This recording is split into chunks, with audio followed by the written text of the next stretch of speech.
Jeremiah chapter 29 verse 11.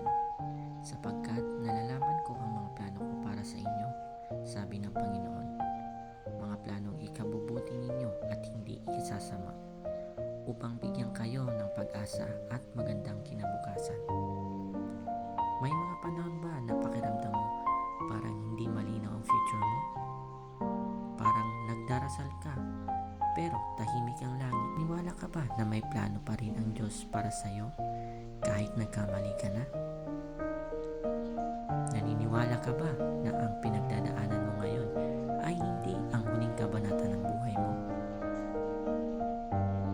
Naniniwala ka ba na ang delay ay hindi rejection? Pakinggan mo ito. Ang sabi ng Diyos, nalalaman ko ang mga plano ko para sa inyo. Hindi sinabi na alam mo.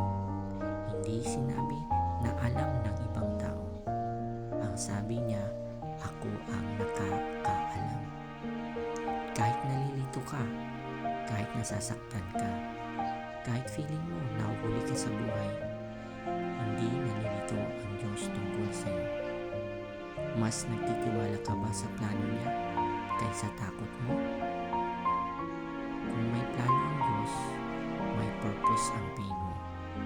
Kung may future siya para sa iyo, hindi final ang failure mo.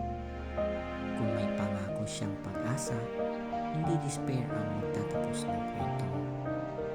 Handa ka na bang maniwala na mas maganda pa ang darating? May clean panalangin, Panginoon, para sa taong nagdududa sa future niya ngayon. Paalala mo na hawak mo ang bukas niya. Bigyan mo siya ng kapayapaan, pag-asa